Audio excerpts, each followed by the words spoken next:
নমস্কার। আজ আমরা একটা কথা শেয়ার করছি আপনাদের সাথে। সেটা হচ্ছে আমরা এখন যুদ্ধ পরিস্থিতির মধ্যেই যে আছি। আগেও এই নিয়ে একটা ভিডিও করেছিলাম। তো আজকে সেই বিষয়ে আরেকটা কথা, আরেকটা জিনিস খারাপ লাগার কথা আর কি। গতকাল আমরা দেখেছিলাম, শুনেছিলাম আর কি, যে যুদ্ধবিরতির ঘোষণা করা হয়েছে। সেটা ভালো লেগেছিল, মেনেও নিয়েছিলাম। 5টা থেকে যুদ্ধবিরতি শুরু হয়। কিছুক্ষণ পর আবার শুনি পাকিস্তানের দিক থেকে গোলাগুলি শুরু হয়। আমাদের একজন ভারতীয় বিএসএফের এক জওয়ান মারা গেল। তো সেই জন্যে আমি একটা কথা জিজ্ঞেস করতে চাইছি পাকিস্তানের উদ্দেশ্যে, মানে পাকিস্তানের অ্যাডমিনিস্ট্রেশনের উদ্দেশ্যেই জিজ্ঞেস করতে চাইছি এই কথাটা, যে আপনাদের নিজস্ব কি কোনো সত্তা নেই?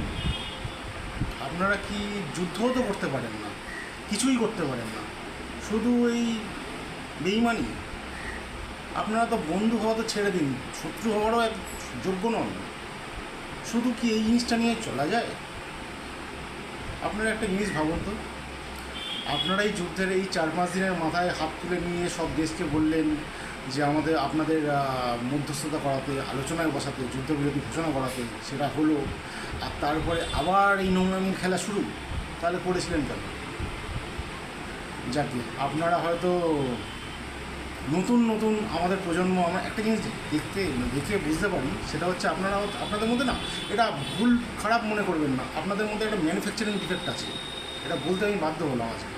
সত্যি একটা ম্যানুফ্যাকচারিং ডিফেক্ট আছে আপনাদের মধ্যে, না হলে এতগুলো দায়িত্বজ্ঞানহীন, এতগুলো এরকম বেয়াদবি কেউ কোনো দেশ করা সম্ভব না। নিজেদের সম্মানের কথা ছাড়ুন, দেশের সম্মানের তো ভাববেন। পাকিস্তানের কোনো কিছু বলার নেই আমার, এটাই আমার বক্তব্য। নমস্কার।